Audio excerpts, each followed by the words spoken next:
My fiancée demanded. If you love me, you'll pay my ex's child support since he's broke. I replied calmly, I don't love you that much. Then I removed her from my insurance, canceled the wedding venue, and showed her the door. 24 hours later, she was begging on my voicemail. Original post. I, 35 male, proposed to my fiancée, 32, 8 months ago. We've been dating for 2 years, living together for 6 months. She has a 7-year-old daughter from her previous relationship. The kid's great, honestly. Smart, funny, we get along well. The ex? Total deadbeat. Works under the table, dodges court orders, moves around to avoid wage garnishment. Classic piece of work. My fiancé's been struggling with the child support situation since before we met. I sympathized. Even helped out with kid stuff here and there, school supplies, birthday presents, that kind of thing. Figured that's what you do when you love someone. Last Tuesday changed everything. We were planning wedding details at the kitchen table. Venue deposit due, catering quotes to review, the usual stress. She'd been quiet all evening, which was weird. Finally, she put down her phone and looked at me. Her, we need to talk about something important. Me, okay, what's up? Her, my ex got fired again. He's 3 months behind on child support now. The state's not helping. The lawyer costs money I don't have. Me, that sucks.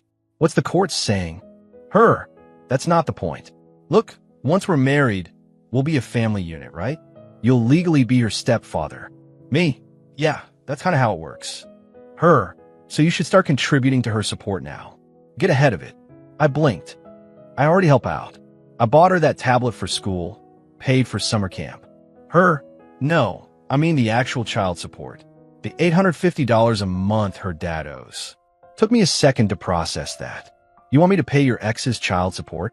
Her, not his. Hers. Our daughter's. Me, she's not our daughter. She's yours and his. And he owes that money, not me. Her face got tight. If you love me, if you love us, you'll do this. It's not about him. It's about making sure she has what she needs. Me, she has what she needs. You work, I help out. She's fed and clothed and happy. Her, the support is court-ordered. It's supposed to be there. Me, right? And the court order is against him, not me. Her voice went cold. So, you're saying you won't help your future stepdaughter? Me, I'm saying I won't pay another man's legal obligation. That's literally what child support is. Her, wow. Just wow. So money's more important than our family. Me, don't twist this. You're asking me to pay $850 a month for something that's not my responsibility. Her, when we're married, everything becomes our responsibility. That's what marriage means. I sat back, looked at her, really looked at her, and something clicked into place that I've been ignoring for weeks. Little comments about our combined income when talking about wedding costs. Suggestions that I should refinance my car to free up cash flow. Hints about adding her to my savings account for emergencies. Me, let me ask you something. When we get married, are you planning to keep working? Her, what? Why does that matter? Me, just answer. Her, well, I was thinking maybe I could cut back hours.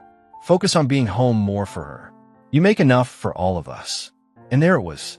Me, I don't love you that much. Her, what? Me, you heard me. I don't love you enough to be your personal ATM while you quit your job and I pay your ex's debts.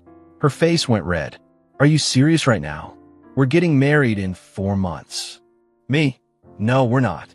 I got up, went to my laptop, logged into my insurance portal, clicked through to dependents, removed her. She'd been on my health insurance for 3 months as my domestic partner. Her, what are you doing? Me, removing you from my insurance. Effective end of this month. Her, you can't do that. Me, watch me. Next, I called the wedding venue. Got voicemail. Left a message. This is my name. I need to cancel the booking for date and discuss refund options. Please call me back. She was staring at me like I'd grown a second head. Her, you're canceling our wedding over this? Me, I'm canceling our wedding because you just showed me exactly why you're marrying me. And it's not love. Her, that's insane. I love you. Me, you love my paycheck. There's a difference. Her, I can't believe you're being this selfish. My daughter needs. Me, your daughter needs her actual father to pay his actual child support. Not me. Now, I need you to pack your stuff and leave. Her, where am I supposed to go? Me, not my problem anymore. You've got family, friends. Figure it out. Her, this is MY apartment too. Me, no, it's my apartment that you moved into 6 months ago. Your name's not on the lease. You don't pay rent. You're a guest who's overstayed her welcome. She tried crying, then yelling, then crying again. I just sat there, weirdly calm, like a weight had lifted. Finally, around midnight, she called her sister to pick her up. Took her clothes, toiletries, some kitchen stuff she'd brought. Her daughter was at her grandma's for the week, so at least she didn't have to see this. She left with a final, "You'll regret this. You're making the biggest mistake of your life." Me, pretty sure the biggest mistake was ignoring all the red flags until now. But thanks for the warning. Door closed. Locks changed first thing next morning. That was 36 hours ago. My phone's been blowing up. Her sister, her mom, her friends, all telling me what a horrible person I am for abandoning her. Voicemails from her crying, apologizing, saying she didn't mean it like that. The venue called back. They'll refund 60% since we're canceling more than 90 days out. Not great, but could be worse. Honestly, I feel relieved, like I dodged a bullet. Update 1, 5 days later. So it's been a wild week. Thanks for the support and reality checks in the comments. Seriously helped me stay sane. First, the voicemails. She left 23 in the first 48 hours. Started apologetic. "I'm so sorry. I didn't mean it. Please let's talk." Turned angry. "You're being ridiculous. We can work this out if you just listen." Ended up desperate. "Please, I need you. We need you. Don't do this." I didn't respond to any of them. Blocked her number Tuesday. Then her sister showed up at my apartment Wednesday evening. Rang the bell like she was trying to break it. Her sister, "We need to talk." Me, "We really don't." Her sister, "She's devastated. Do you have any idea what you've done to her?" Me, "Yeah. I stopped signing up to be her retirement plan." Her sister, "She loves you. She made one mistake." Me, "She didn't make a mistake. She showed me her actual plan. Used me to pay her bills while she stops working and makes me responsible for another man's kid." Her sister, "That's not fair. She's been a single mom for years. She's tired." Me, "And I'm supposed to fund her early retirement because..." Her sister, "Because you're supposed to love her." Me, "I did. Past tense. Tell her to stop calling." I closed the door. She stood there for like 5 minutes, then left. But here's where it gets interesting. Thursday, I got a call from a number I didn't recognize. Answered like an idiot. "The ex. Is this my name?" Me, "Who's asking?" "The ex. This is Fiancée's ex, daughter's dad. We need to talk man to man." I almost hung up, but curiosity won. Me, "Talk." "The ex. Look, I heard you and Fiancée broke up. That sucks, man. But here's the thing. She's telling everyone you promised to take over my support payments." Me, "She's lying." "The ex. Yeah, I figured. But her lawyer called my lawyer asking about transferring the obligation to you as the new stepfather." I sat down. "What? The ex, right?" I was like, dude's not even married to her yet. But apparently, she's trying to argue that since you were planning to marry her and assume parental responsibilities, you should be on the hook.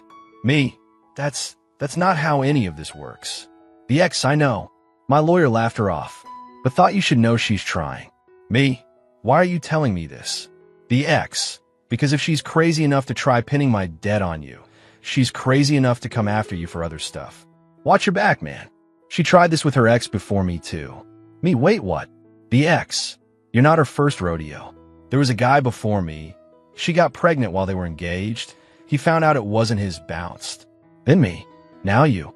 She's got a type guys with stable jobs who'll play daddy." He gave me the name of the other ex. I found him on social media, sent a message. Guy responded within an hour with a phone call. "X1, she tried to baby trap you too, huh?" Me, "Not quite. But she wanted me to pay child support for a kid that's not mine." X1, "Yeah, that tracks. She told me once we were married, she'd quit her job and I'd support her and whatever kids we had. Found out she was already pregnant when she proposed. Did a paternity test after the baby was born, not mine. Dodged that bullet. Me, she proposed to you?" X1, "Oh yeah. Very forward. Very, let's get married and start our life together." Very calculated. I thanked him and hung up. Sat there processing. My fiancé had a pattern. Find a guy with money, get engaged, try to lock down financial support, either through marriage or baby trapping. Friday morning, I got a text from an unknown number. Her again, clearly using a friend's phone. Her, please just talk to me. I can explain everything. It's not what you think. Me, it's exactly what I think. Lose this number too. Then the real escalation started. Friday afternoon, I got home from work to find my car keyed. Both sides, deep scratches, selfish carved into the hood. I have a parking garage with cameras. Pulled the footage. Her sister, clear as day, 2 p.m., going to town on my paint with a key. Filed a police report. Gave them the footage. They said they'd follow up. Got an estimate Saturday, $3,200 in damage. My insurance will cover it minus the $500 deductible, but my rates are going to go up. Then Saturday night, the mom called. Her mom, I raised her better than this, but she's desperate. You need to understand, she's been hurt so many times. Me, by men she tried to scam? Yeah, I talked to them. Her mom went quiet. Me, I know about the guy before her ex. The baby trap that didn't work. The pattern. Her mom, she's changed. She loves you. Me, she loves my bank account. And now her sister destroyed my car. I've got footage, I got a police report. Tell your daughters to leave me alone, or the next call they get will be from my lawyer. Her mom, you'd really press charges against family? Me, they're not my family. They're criminals. Big difference. I hung up. Sunday was quiet. Too quiet. I'm waiting for the next shoe to drop. Update 2 weeks later. Okay, so things got worse before they got better. Buckle up. The police followed up on the keying. Talked to her sister, who admitted it but claimed emotional distress made her do it. She's getting charged with criminal mischief. Court date is next month. My insurance covered the repairs, and I'm going after her in small claims for my deductible and rate increase. But that wasn't the end of it. Monday after my last update, I got served. Yes, served. My ex-fiancée filed something called a palimony suit, claiming we had a domestic partnership, and she's entitled to support. I called a lawyer immediately, explained the whole situation. He read the filing and laughed. My lawyer, this is garbage. You were together 2 years, lived together 6 months, never married, no kids together. She's got no case. Me, so what do I do? My lawyer, file a response, show up to court, watch it get dismissed. Gonna cost you about $2,000 in legal fees, but we'll counterclaim for frivolous filing and try to get those back. Great, just great.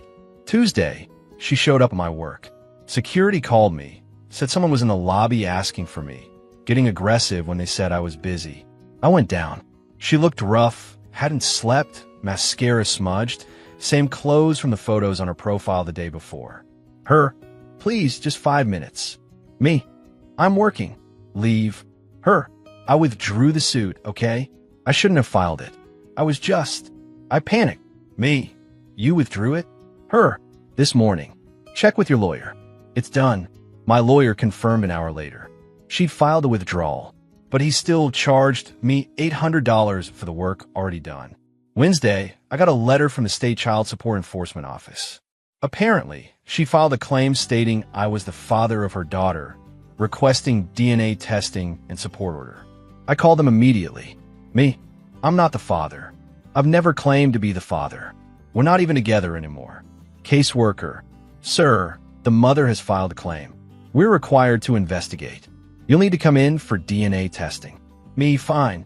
When? Set up an appointment for Friday. Brought my lawyer. Did the swab. Obviously came back not a match. Case closed. But the caseworker pulled me aside. Caseworker, this is the 3rd time she's filed paternity claims on different men in 5 years. Just so you know. Me, 3rd. Caseworker, can't give you names, but be careful. This woman's trying to find anyone to pay that support. My lawyer looked grim when I told him. My lawyer, she's desperate. Desperate people do stupid things. Document everything. Every interaction, every call, every letter. You might need a restraining order. Thursday, her mom showed up, not at my apartment, at my neighborhood coffee shop where I grab breakfast before work. Must have been watching my routine. Her mom, please. She's going to lose the apartment. She can't afford it without help. Her daughter's going to be homeless. Me, she works. She gets assistance. She'll figure it out. Her mom, you're going to be family. Doesn't that mean anything? Me, it meant something until she tried to make me financially responsible for someone else's kid. Then it meant I dodged a bullet. Her mom, she made a mistake. One mistake. You're destroying her life over one conversation. Me, that one conversation revealed her entire plan. I'm not the villain here. Her mom started crying. Real tears this time, not manipulation. Her mom, what's she supposed to do? Me, get the actual father to pay his court-ordered support. Apply for more assistance. Work more hours. Cut expenses. You know what everyone else does. Her mom, she can't do this alone. Me, she's been doing it alone. She just wanted to stop doing it alone by using me. I'm not interested. I got up and left. Felt bad for about 30 seconds. Then remembered the keyed car, the frivolous lawsuit, the false paternity claim. Friday, the DNA. Results came back officially. Sent a copy to my lawyer, kept one for my records. My lawyer sent a letter to her lawyer. Apparently she got one. Threatening legal action if she filed any more false claims against me. Saturday, I got a call from my bank. Someone tried to access my account claiming to be my wife, saying she lost her debit card and needed a new one. Bank, we obviously didn't give her anything, but we wanted to alert you. Do you have a wife? Me? Nope. That's my ex-fiancée trying to commit fraud. Bank, we'll note that on your account. You might want to freeze your credit. Did that immediately. Put fraud alerts on all 3 bureaus. Changed all my passwords. Again, this woman is relentless. Sunday, I finally got some peace. No calls, no visits, no attempts at identity theft. Just quiet. My lawyer says if she tries anything else, we're filing for a restraining order and possibly pressing charges for harassment. I'm documenting everything in a folder labeled Evidence of Crazy. The wedding venue refunded 62% after fees. The ring's going back to the jeweler this week. They'll give me 80% back. Breaks my heart a little, not gonna lie. I really did love her, or who I thought she was. But every time I start feeling bad, I remember she wanted me to pay $850 per month for a kid that wasn't mine, quit her job, and live off my income while her ex skated free. That's not love. That's a business transaction, and I'm not for sale. Update 3, 1 month later. Final update because this story needs to end and I need to move on. The restraining order got approved. After the bank fraud attempt, my lawyer filed and the judge granted a temporary order. We had a hearing last week for the permanent one. She showed up with her lawyer, a different one, probably because the first one realized she was insane. Tried to argue I was harassing her, that I'd threatened her, that I was dangerous. My lawyer presented the voicemails, where she's clearly the one doing the calling, the security footage of her sister keying my car, the police report, the frivolous palimony suit, the false paternity claim, the bank fraud attempt. The judge looked at her like she'd lost her mind. Judge, ma'am, this man has documented evidence of you and your family harassing him, filing false claims, and attempting fraud. I'm granting the permanent restraining order. You're to have no contact, direct or indirect, for 2 years. Do you understand? Her, but Your Honor, I love him. Judge, that's not relevant. No contact. If you violate this order, you'll be arrested. She started crying. Her lawyer looked embarrassed. I felt nothing, just tired. Outside the courthouse, her lawyer caught up with me. Her lawyer, for what it's worth, I'm sorry she dragged you into this. I advised her to let it go weeks ago. Me, why didn't she? Her lawyer, between you and me, she's broke. Her ex hasn't paid support in 6 months. She's behind on rent. Her credit cards are maxed. She was counting on your income to fix everything. Me, that's sad, but not my problem. Her lawyer, I know, just thought you'd want to understand. I did understand. I also didn't care. The criminal case against her sister went to court 2 weeks ago. She pled guilty, got probation and restitution. Has to pay me back $2,100, my deductible plus estimated rate increase for 2 years. She set up a payment plan, $100 per month. My lawyer says I'll probably never see all of it, but at least there's something. As for my ex-fiancée, heard through mutual friends who've all dropped her, by the way, that she moved in with her mom, lost her apartment, had to pull her daughter out of the school district she liked, applied for more assistance, got a second job on weekends, basically living the life she was trying to avoid by marrying me. Someone asked me if I felt bad. Honestly, no. She made choices. She tried to manipulate, lie, commit fraud, and harass me when I wouldn't play along. Those choices have consequences. Could I have handled it better? Maybe. Could I have helped her out financially without getting engaged? Sure, but that's not what she wanted. She wanted a meal ticket, a retirement plan, a solution to all her problems in the form of my paycheck. And when I said no, she showed me exactly who she was. I'm dating again, casually, not rushing into anything. Told the new people I'm seeing the whole story up front. Figure if they run, I'd dodge another bullet. So far, everyone's been understanding. One woman even said, "Good for you for having boundaries." Yeah, boundaries. Turns out those are important. The apartment feels normal again. Got rid of everything she left behind, redecorated a bit. It's mine again, fully. No shared space, no compromises, no walking on eggshells. Am I lonely sometimes? Sure, but I'd rather be lonely and free than trapped in a relationship where I'm just a wallet with a pulse. To everyone who's dealing with similar situations, trust your gut. When someone shows you who they really are, believe them. And when they ask you to pay for their ex's responsibilities, run. I dodged a bullet. Actually, I dodged a whole firing squad. My lawyer's final bill was $3,400. The car repairs, the ring return loss, the venue cancellation fee, all in, this whole disaster cost me about $8,000. But you know what? That's still cheaper than a divorce, and way cheaper than paying someone else's child support for the next 11 years. Best $8,000 I ever spent. Thanks for following along, Reddit. Time to close this chapter and actually move on with my life.